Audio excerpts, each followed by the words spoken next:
off to a slow start. For those of y'all who I haven't had a chance to meet yet, I'm Peter Kraft. I'm the new head of school at St. Stephen's, and I'm delighted to see so many people here. Tonight's presentation is going to be a real treat. I got a sneak preview the other day over lunch, and three things really stuck out at me. Number one is we have fabulously talented people who are going to speak to you tonight. People from all different parts of the world, all different walks of life. They share one thing, is they're natural teachers. And in Bernie's case, he's a long-standing teacher. This whole series, which we just, because it's alliterative, called Falcon Features, really started in two different ways. One is I wanted to start something that was very grassroots, that didn't really require a whole hullabaloo. Just find interesting people who have topics that are important to them and ask if they're willing to speak. Go out and buy a case of water and some cookies at the grocery store, and off we go. And I say that in part because I want you, if you are a person who either could say, I can imagine myself giving a talk, please let me know. Or I have a fascinating neighbor or friend or student, let us know. That's the whole spirit of this. It also stemmed from our strategic plan. There was a piece in the strategic plan that charged all of us to kind of find ways to reconnect with the community and invite our families and our community back on the campus. This is just one example. We have others coming up like Rock Mac on March 2nd, which is an intentional attempt to get people from outside the St. Stephen's community on campus. Just the other day, I had an opportunity to speak to the Kiwanis Club, which was a real honor. And what I said to them was, at St. Stephen's, we want to partner with you. We want to be an important, larger part of the community and learn from you. So that's the spirit of tonight. We have three exceptional people here. I wanted to share just a little bit about them, and then I'll turn over the mic. I'm going to actually start with my friend Emily.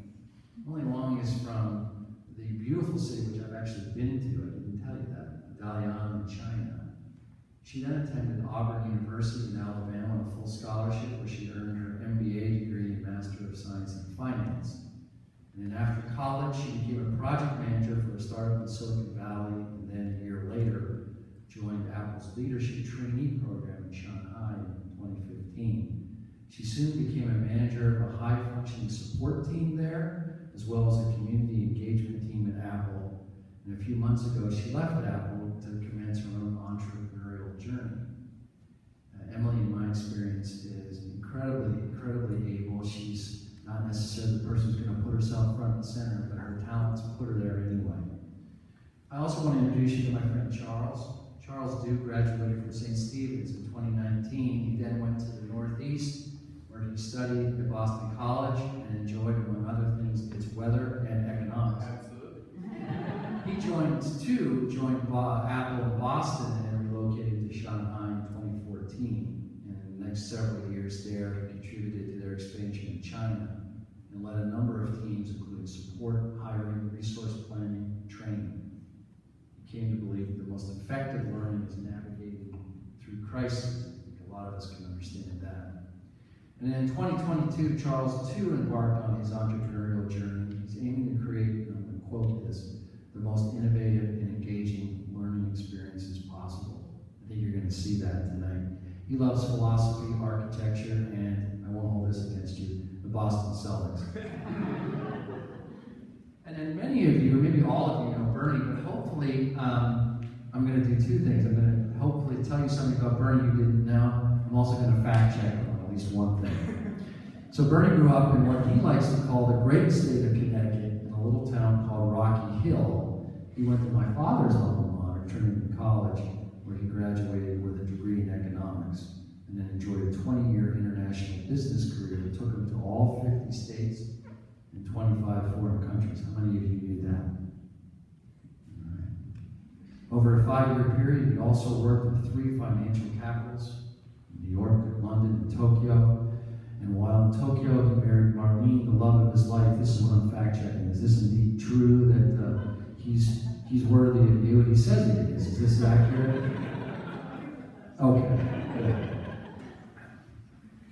This, I think, is really telling, though. They have 2 children, Bill and Luke, but they also consider Charles really to be their 3rd son. And any of you who know Bernie knows that's not just lip service. He really does love and embrace his students. For the past 22 years, he's been a teacher, first at an Ivy school in Dallas, Texas, and then in students for the last 19 years. He's taught Western Civ, United States history, European history, and a class called Global Economics and Politics, where a centerpiece of that course is called Know Thyself. He'll talk a little bit about that, because one of the things that you'll hear about tonight is the importance of marrying technology and the liberal arts. We can go on, but let me just say that Bernie is also a playwright. He has not only written, but staged 13 stage plays. And currently, he is working on a miniseries with his son, Luke, which is known as The Undaunted. On a personal level, Bernie was one of the people, along with Patrick Whelan and others, who really embraced me long before I came to the campus. And for that, I will always be appreciative. So enough of me and more of them. I'm going to turn it over to Charles, Emily, and Bernie, and you are in good hands tonight.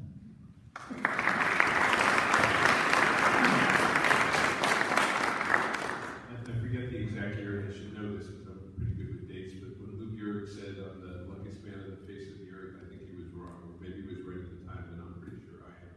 This is my 19th year at St. Stephen's. I spent 3 years teaching at an Ivy school in Dallas, Texas.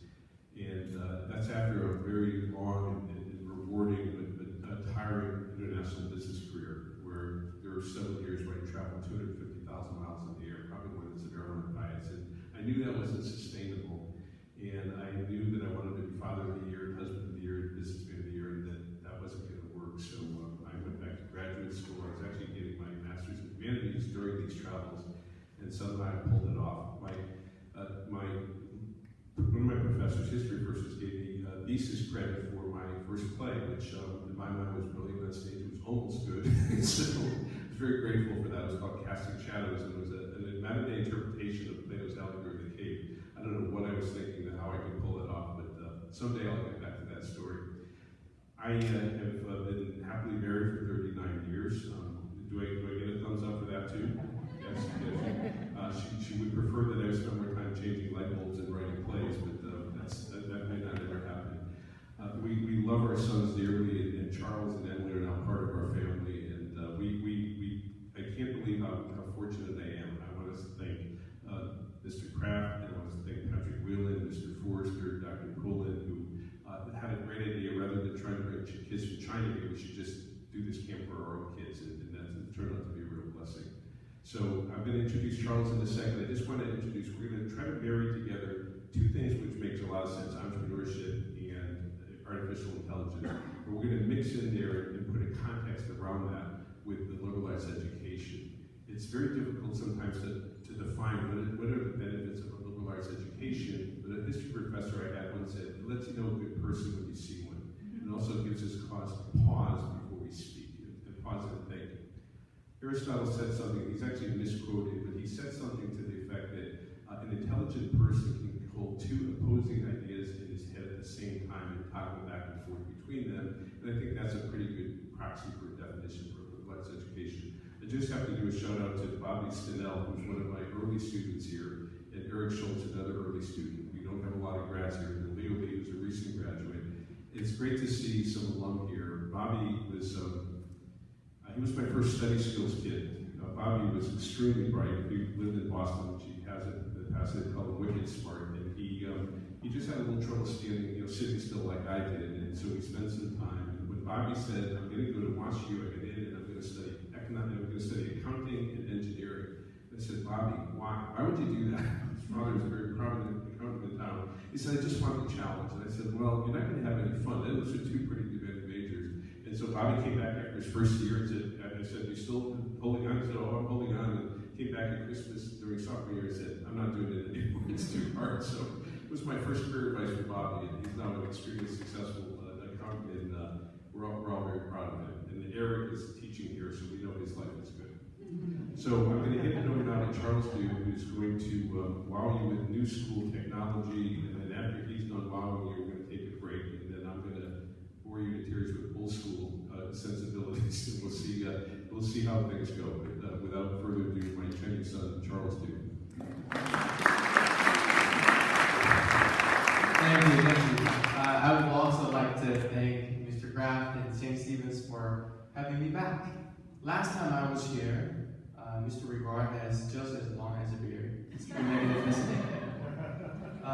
If I inherited Mr. Yanelli speaking fast, DNA, please let me know, and I'll slow down.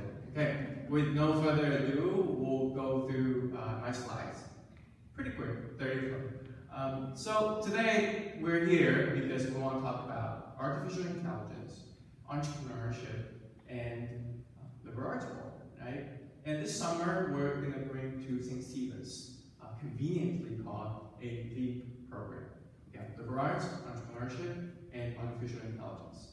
And I just have 3 questions to go through with you. What it is, right?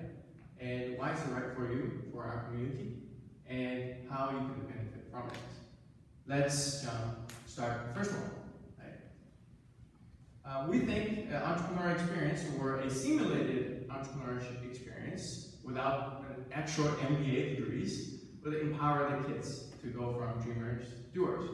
And since we have so many young people here, I think a short video would explain it a little bit better than me standing here blabbing. Okay, so you ready? This video is from 1996. I'll set the stage. Steve Jobs just came back to Apple. Apple was 90 days away from bankruptcy. And this is what they came up with.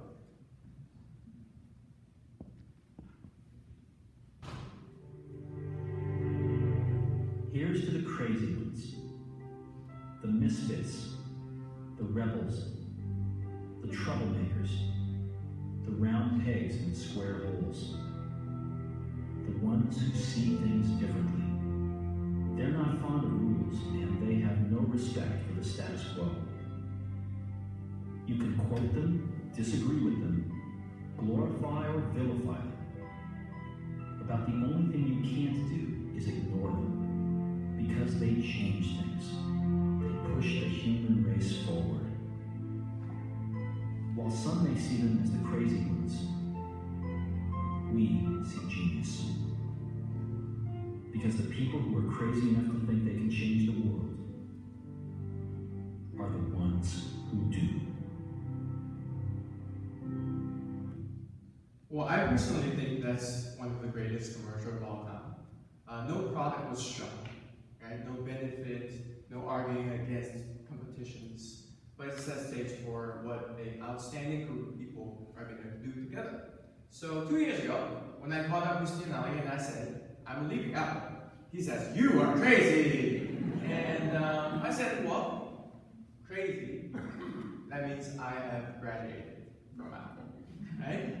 So, Steve Jobs at the time drew a lot of inspirations from another American great businessman, that is Phil Knight.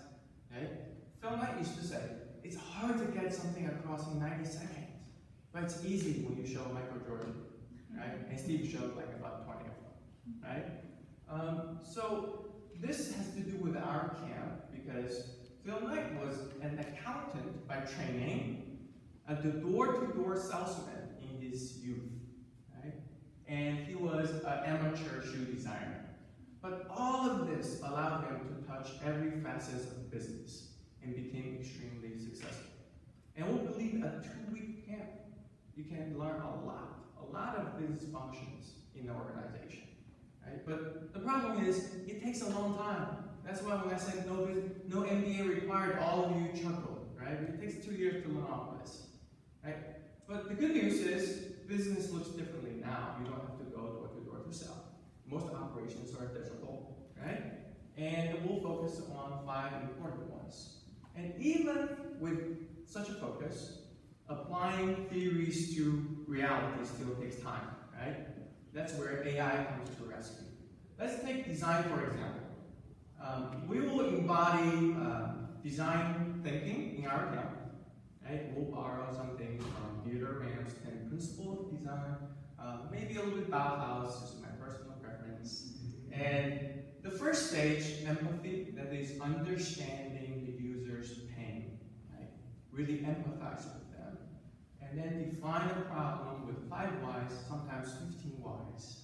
These 2 steps are so humane and sacred, we feel we should just leave them untouched. But the next 3 is where AI comes in and speed up the iteration process.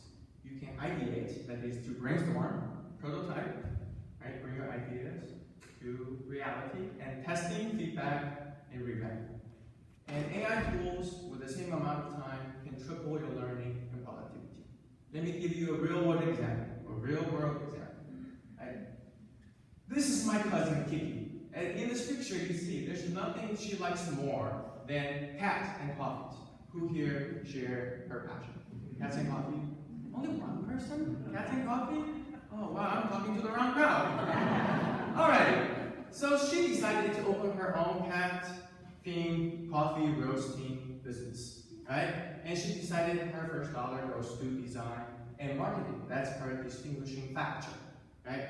And then after about 3-4 days, the design brief goes to a freelance designer.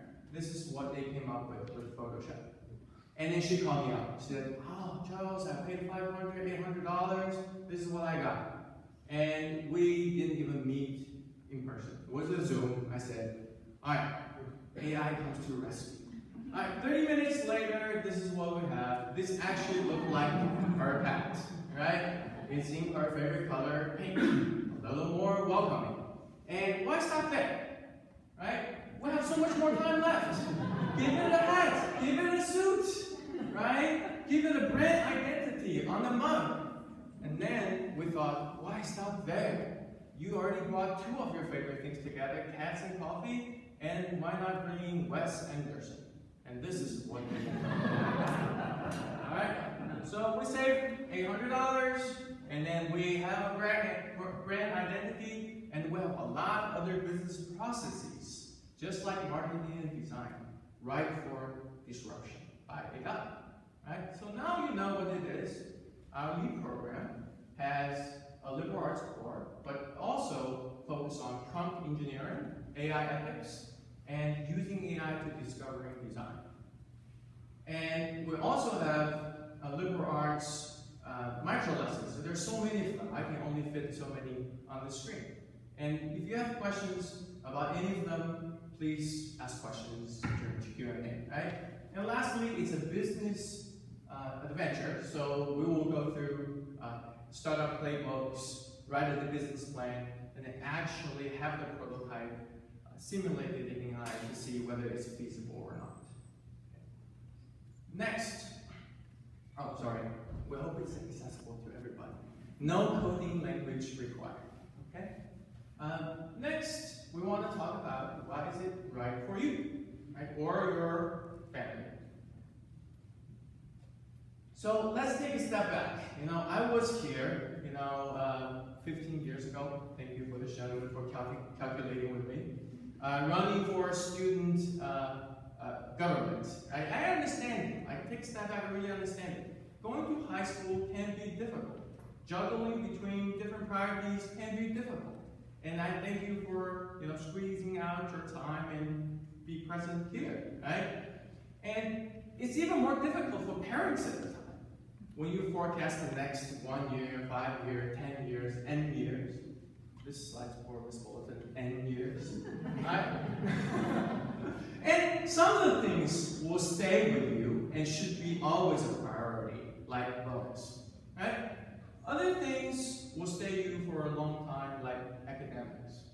And the students here are in good hands because St. Stephen's did a really good job from a very young age.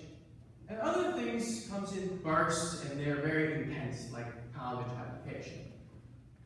Others stays a little longer, you wish it stayed for even longer. Community, and others like leadership and family are important at some stages of your life, right? So there's a lot to juggle. But inevitably, all of this hard work, leadership, extracurricular, and schoolwork leads to your career. At some point, your career will come into focus. And I am in no position to offer career advice here. All black here. Still all black here. am no position to offer career advice. But what I do know, from my own experience at Apple, working with smaller teams, bigger teams, is that you'll be offered, that a student will be offered two track. Individual contributors or leadership group. That is almost true everywhere. Of course, you can go back and forth, right? But you only have one head to wear one hat, right? At a time. What unites them is the ability to add value and solve problems. That's why I think this camp is perfect to train your ability to add value. Don't take it just from me. Andy Grove, the CEO of Intel, whose book High Output Management is essentially the mentorship book for so many CEOs, says everybody in an organization is effectively a micro CEO, middle management, individual contributors, or leadership role. And as a micro CEO, you can improve your own performance and your team's performance, and the best people always do that, right? And I'll share a little story how to do that in our camp, right? Who is hungry for a cookie? No? Okay, got cookies over there. But I've been missing St. Stephen's cookies since the cookie breaks, since the day I left. Right? And every time I come back, I only get an apple because the cookies are gone. Right? And the first time I got an apple in America, there's a little sticker on it. I go, oh, yuck. I just want to eat this thing, but I gotta take the sticker off. Right? And the second time, oh, yuck. And then after my first semester at St. Stephen's, I don't worry about the sticker. I take one off and I go, is there another one? Right? That is our ability to get used to pinpoint. We get used to pinpointing our lives so easily, to lose sight of beginner's mind. But it's that keen eye to identify stickers in life really sets apart innovators, entrepreneurs, or people who can add value and solve problems. And we wish to instill that spirit in our students and our campers. Okay? So now you have, blabbed on enough. I also want you to look at the market.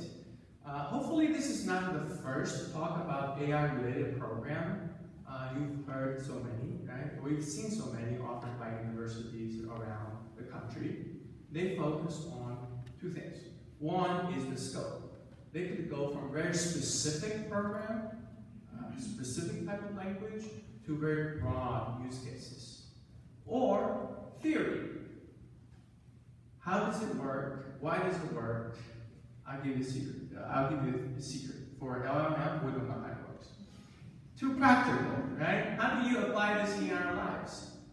If you are at the intersection of specific... Sorry, I'm having trouble with connection. Please try again in a moment. I think Siri is saying hi to Alex. So if you're at the intersection of specific and theory, and you should be a open AI researcher. Right? If you're at the intersection of the specific and the practical, you might be an engineer at Google. Right? Most programming offered for high schoolers today are here. You learn about the theory a little bit, a 5-week program, and you try to replicate the model on your own. What we offer this summer is here. We think it's very unique. We want hands-on experiences. We want students to bring problems they have in their life and use AI tools to solve them. And we believe that really sets us apart because this area is where the rest of us will benefit from AI. Right? Not everyone can be researchers and engineers, so the rest of us come here. So this is the program again. We want to make it practical. And last question I'll go through with you today is how you can benefit from it. Okay. There's a very broad spectrum of artificial intelligence. It's older than me. It's older than Mr. Yanelli. I won't go on how old it is. Right? And there are many topics. What we're most familiar with are machine learning models. Right? When you go Google a pair of jeans and say, 30, 32 size, and then you will see Instagram, you're being pushed jeans. For the next week, everywhere you go, it's jeans. Right? That's machine learning, right?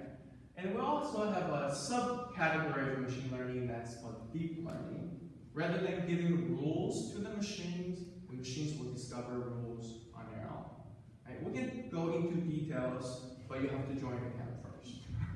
What we'll focus on with our campers is large language model. Some of them are familiar to you, like ChatGPT by OpenAI, Bard by Google, or Gemini by Google, or even Claude by Anthropics. If you're interested in using them, programming them, please come to me and we can discuss and have a drink after the talk. But what's important for us to use LLM in our settings is that when students graduate from our program, they understand the capabilities and limitations of AI. Right? We want to make sure they understand the biases could arise from AI, they're using it in a safe way, and then doing their own models, training their own models with inclusive training data. So, student coming here will expand their knowledge with our program. But next, they would also have an opportunity to build either hardware, software, or a service. And let me give you an example. Since I arrived, right, the day I landed, I was suffering jet lag. And jet lag gives you all these crazy thoughts. And I had an idea. I am my second favorite Charlie. Charles is his second favorite Charlie. So who's first? Any guesses? No? Not Charlie Brown. Oh, Charles Darwin is a really good one. My answer was Charlie Munger. So I programmed up with natural language this little bot, SSES. What does it stand for? What would Charlie say? It's Charlie Munger's investment advice through a Socratic method, right? You can have a conversation starter that is a Charlie Munger classic. What would Mr. Marquez say today about a particular stock? And you can have a conversation with it. So I ask, should I buy AMD? And Emily says, no, buy NVIDIA, right? But SSES says, investment in stock is a wise decision. A telltale sign of a good tutor. Little encouragement. Then it says, why AMD specifically? Right? It didn't give me a reason, it asked me to investigate. If you carry on the conversation longer, SSES will ask you, have you analyzed the business moat, right? What's so special about AMD? And what are your blind spots, right? And he asks, what are your broader investment goals? I think oftentimes when buying something, we got lost track of the overarching goal, right? So I think this is something really neat. All students coming to our camp will have an opportunity to build maybe some things they want to learn. They can build a co-pilot or tutor for themselves. Or maybe they can build something they want to teach their parents. That's possible. So through this full product stack journey, they will also elevate their learning into competencies. And lastly is about intuition, right? We know a product goes from a problem to solution, and we want to turn it into business.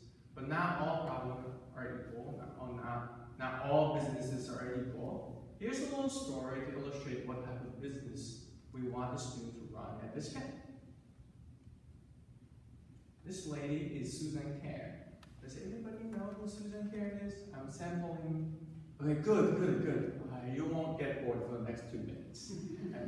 So she is the first digital graphic designer as we know it. She got hired by Apple right out of college. And she was very good at designing these icons. 32 pixel by 32 pixel icon. Guess how much per icon she charged for? In 1979. Any takers? I'm not doing auction here. You don't have to pay. I heard $30. No, it's $1,000 per icon. And she got so good at it, what happened next is engineers at Apple would give their product to Susan to use and literally sit there and observe Susan drawing. And then ask her, what are the constraints? What are the things that empowers you? Right? Essentially, what's wrong with the product? And let us make the changes so it becomes more fluid to you. So the story has it, Susan made this killer app called Mac Paint. Some of them are old enough here to use Mac Paint. And one winter, Steve Jobs went to a birthday party and brought this boy a Mac computer, Macintosh. And this birthday party is hosted at Yoko Uno's flat. And this boy is Sean Lennon. So, Steve Jobs was teaching Sean Lennon how to paint, right? Have you been to Apple Store and see a genius training someone use computer? Steve was the first genius. He did it, right? And presumably the boy learned it very quickly, right? So people start congregating behind them and all want to learn. And this is where the story gets interesting. Do you want to know who are the people behind? Look closely. Maybe you can identify a couple. This is Keith Haring. Yep. You don't know who that is? Ask your art teacher. Right? Or connect with me afterwards. Right? And this is the manager of Velvet Underground, Andy Warhol. So Andy Warhol was so excited by the Mac, he shouted out, "Look, I drew a circle." And 6 months later, this is what a professional artist did with a professional game, right? First piece of digital art that was auctioned off a couple of years ago, $500,000 and $580,000. And this is Botticelli's cities, right? So very, very cool. So why do I show you this? It's because we believe at our camp, and this is my learning from Apple, that technology is only as good if it empowers the user. So when they come to this camp to be makers, to be innovators, they will have a user-focused approach. And this is the fundamental intuition we'll take away from our camp. So this is it. Our camp, leave. Thank you very much.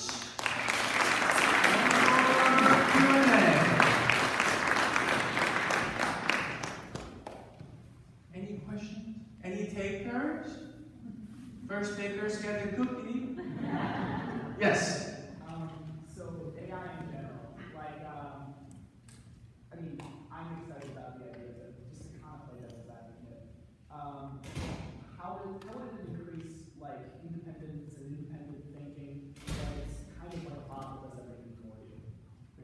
So if AI tool is so powerful, I just have to give it a line of command. It does everything for me. How does that help you become a better independent thinker? Right? That's the question. Right?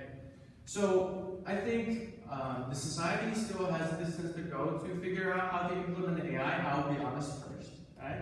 And you're already in a good place when you can ask a question like this, right? There are two things with AI. One is with large language model, it's highly probabilistic.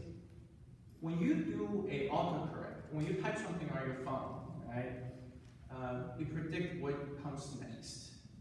With the large language model, the model has enough connections that it builds a structure that represents a good part of the real world.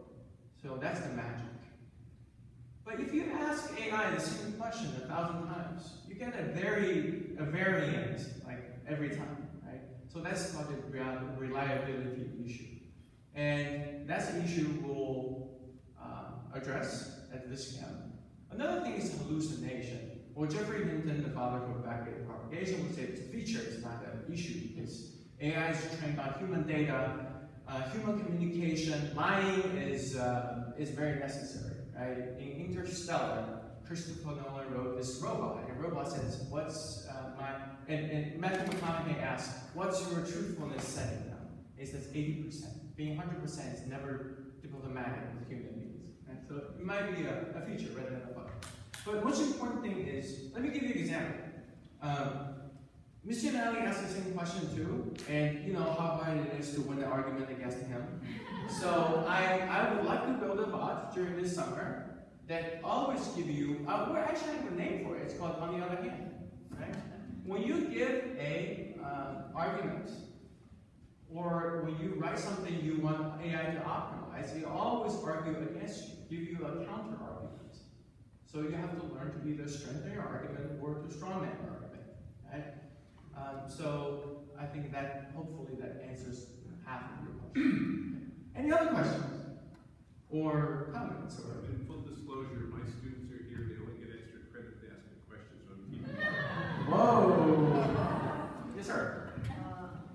AI being a growing industry, I just want to ask, how fast does it grow every single day? Like, how rapid is its growth? Oh, that's a great question. So the reason why it grew was because a inclination a group of researchers had was when we throw enough data into the model, larger data, that its capability is not going to go linearly. It's going to go exponentially. So in order to drive more capabilities, we're throwing more data at it. And to give you an example, back in March 2013, I was preparing a curriculum for using AI for stage design.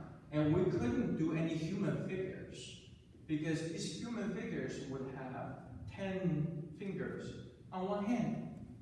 Right? That's no good. Right? We can't just do Frankenstein as our musical, right? So I avoided at all costs human figures. I mean, really took everything out of it. But 3 months later, AI could reliably do human figures. So it's advancing very, very quickly. In some areas. In areas like doing logic, it's a little slower. In areas where you have a conversation with less data sets around a language, for example, if you take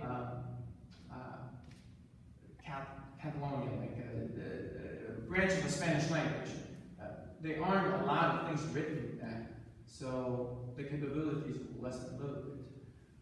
We also have capabilities kind of translate from one discipline to another discipline, because an insight in large language model is everything is language. If everything's data with rules, language is data with the rules, the syllogism follows everything is language.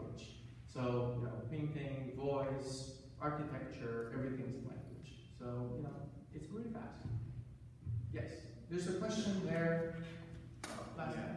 How are you going to ensure that, you talked about how your bot will, give you counter arguments. How are you going, how would someone ensure that it doesn't get into, logical fallacies or biases or, irrelevant information? Well, I think that's a great question. Sounds like you are a very ideal candidate to try it out. Let me not give you a cop-out, right? So, you can ensure to a degree. When I was building even what would Charlie say, right?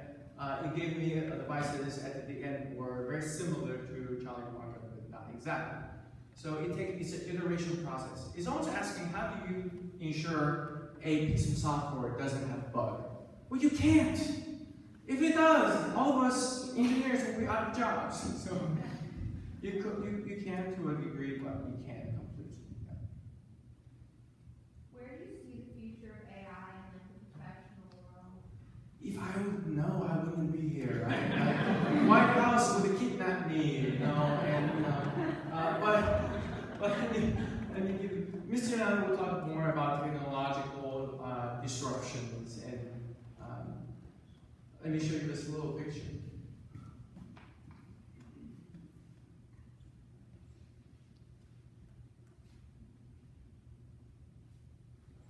This used to be my Q&A page. So on this is the Gutenberg Bible. On the left, I should spoil it for you. On the left is written by script, right? And on the right is printed. And printing press, not controversial at all, right? Not controversial at all. At the time, people were saying this is going to divide Europe, and it will create too much information. People's brain will, explode. Monks' jobs are taken away, the prestige comes, the priests will be taken away, right? They couldn't anticipate the democratization of information that comes with printing press. Just as we couldn't anticipate today, like what AI will bring in the future. But what we can do is be diligent in terms of our approach, stay curious, open, and always argue what's on the other side. Yes, sir? How are you able to run the cam without coding language? Oh, great. So there are two capabilities. One, with any large language model, now you can do natural language programming. So when you give your intent to a piece of software, say, build a ping pong simulator for me in the language you desire, the machine will actually do that for you and show you the code. So this is the beauty, essentially, of large language model. It's going to be able to interpret your intent to a large degree and present you with a solution. Mind you, the solution is never perfect the first time around. You have to tinker with it. So this is exactly why they should come, because it lowers the barrier to entry.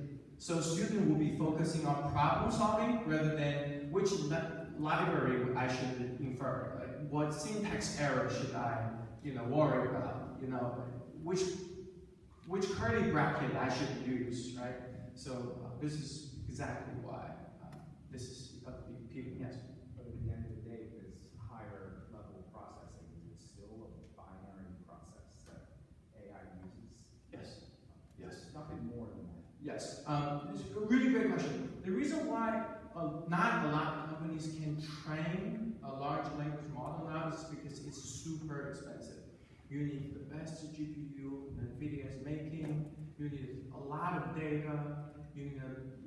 It's a very cumbersome process.